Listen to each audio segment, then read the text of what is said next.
আসসালামু আলাইকুম দর্শক, স্বাগত জানাচ্ছি রয়্যাল বাংলা টিভির সংবাদে। শুরুতেই দেখবেন বিস্তারিত সংবাদ। মুন্সিগঞ্জ জেলার সদর উপজেলার রামপাল ইউনিয়নের পানাড়ি গ্রামের ১ নং ওয়ার্ডের মোল্লাবাড়ির সড়কটি দীর্ঘদিন ধরে সরু ও ঝোপঝাড়ে আচ্ছাদিত হয়ে থাকায় স্থানীয় বাসিন্দারা চরম দুর্ভোগের মধ্যে দিন কাটাচ্ছেন। এলাকাবাসীর অভিযোগ, বছরের পর বছর ধরে সড়কটির সংস্কার ও পরিষ্কার পরিচ্ছন্নতার কোনো কার্যকর উদ্যোগ না নেওয়ায় প্রতিদিনই দুর্ঘটনা ও জীবন ঝুঁকি নিয়ে চলাচল করতে হচ্ছে। স্থানীয়দের ভাষ্যমতে, রাস্তার দুই পাশ জুড়ে ঘন ঝোপঝাড় থাকায় সাপ, বিচ্ছু ও বিভিন্ন বিষাক্ত পোকামাকড়ের উপদ্রব বেড়েছে। এতে নারী, শিশু, শিক্ষার্থী ও বয়স্করা চলাচলের সময় আতঙ্কে থাকেন। ইতোমধ্যে বেশ কয়েকজন শিশু ও পথচারী দুর্ঘটনার শিকার হয়েছেন বলেও দাবি করেন তারা।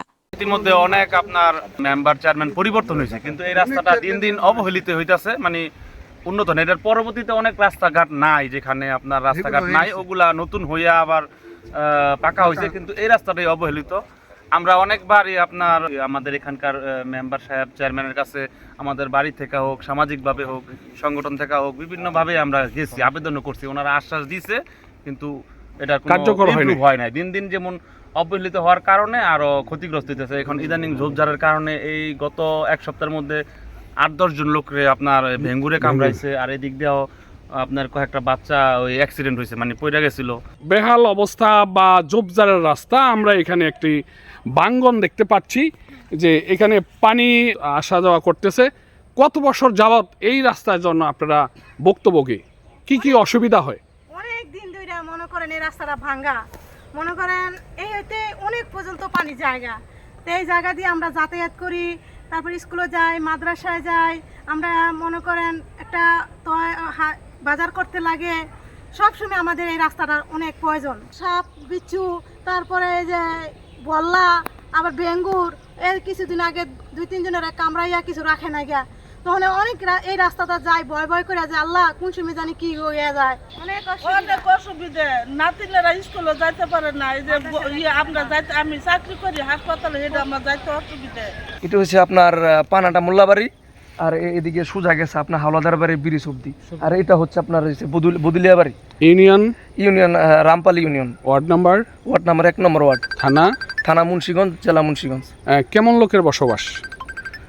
মোটামুটি লাখো লাখো মানুষের এখানে বসবাস, সবাই চলাফেরা করে।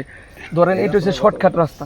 অনেকেই ধরেন খেতে খামারে যেতে হলে, বা মনে করেন যে এখানে সামনে স্কুল আছে, মসজিদ আছে, বাজার আছে, ধরেন কেউ আসলে আমরা শর্টকাট রাস্তা ইউজ করি। যেমন এখানে বাজার আছে, আবার মাদ্রাসা আছে, মহিলা মাদ্রাসা আছে, তো আমরা বেশিরভাগই এই রোডটাই আমরা ইউজ করি। এখন দেখা যায় মনে করেন যে যদি বন্যার সময় সবচেয়ে বেশি আমাদের কষ্ট হয়ে যায়। এখন মনে করেন এখানে সাপ আছে, রাস্তা অপরিচ্ছন্ন থাকার কারণে চারপাশে মনে করেন ঝোপঝাড় বাইরে গেছে গা, আপনার বল্লার বাসা, ভিঙ্গুরের বাসা। তো ২ দিন আগেও মনে করেন যে ৩ জন মহিলা আপনার ভিঙ্গুরে কামড় দিছে। আপনার কামড় দেওয়ার কারণে সদর হাসপাতালে ভর্তি হয়েছে, অবস্থা খুব খারাপ আমাদের বাসার। তো এভাবে তো হইব না, আমরা যতবার যাই এই রাস্তা দিয়া আমাদের খুব রিস্ক হয়ে যায়। এখানে কি শিক্ষা প্রতিষ্ঠান রয়েছে? এখানে আছে আপনার প্রাইমারি স্কুল আছে, মসজিদ আছে, মাদ্রাসা আছে, আপনার মহিলা মাদ্রাসা আছে। আমরা যারা এই বদুলিয়া আবার এদিকে থাকি, আমরা সবসময় এই শর্টকাট রাস্তাতে ইউজ করি, ওদিক দিয়ে আমাদের গুণা বেশি বেড়ে যায়। আপনি কত বছর যাবত এই ঝোপঝাড়ের রাস্তায় চলাচল করতেছেন? জি, আমার অভিজ্ঞতা আমার ৯ থেকে ১০ বছর আমি দেখতে আছি। আমাদের দাবি যে এরকমভাবে যে অবহেলিত রাস্তা যেখানে যেখানে আছে সংস্কার করুক। আমরা চাই যে সুন্দরভাবে চলাফেরা করতে, আমরা মসজিদ, মাদ্রাসা, স্কুলে সুন্দরভাবে চলাফেরা করতে পারি, এবং যেন কোনো ঝুঁকিপূর্ণ না থাকে রাস্তার পাশে, আমরা এটাই চাই। আমরা ওই নিজেরা টাকা পয়সা দিয়ে এলাকার লোকের থেকে উঠেয়া তারপরে আমরা হাঁকো দিয়ে আমরা যাতায়াত করি। আর এটা চেয়ারম্যান সাহেবের কাছে, এমপি সাহেবের কাছে, অনেকের কাছে আমরা করছি, এটার জন্য পাস করার লেগা আমরা আবেদন করছি, কিন্তু আজ পর্যন্ত কোনো লোক সাড়া পায় নাই, কেউ কাজ করে নাই। এই রাস্তাটা পাকিস্তান পিরিয়ড হয়েছে, পাকিস্তান পিরিয়ড হওয়ার পরে এই রাস্তার পরে অনেক পরে ওই ধারটা রাস্তা হয়েছে, মানুষের বাড়িতে প্রত্যেক বাড়িতে রাস্তা হয়েছে। কিন্তু এই রাস্তাটা স্কুলের ছাত্র, মসজিদের ছাত্র, বিভিন্ন এলাকার ছাত্র যায়, হাই স্কুলের ছাত্ররা যায়, কিন্তু আপনার এই কষ্ট হয়, অনেক সময় পানিতে ভিজা যায়। তখন আমরা হাঁকো দিয়ে কোনো রকম চলি, যাতে এটা আমরা যদি হয়ে যায় তাহলে আমরা এটা উপকৃত হব।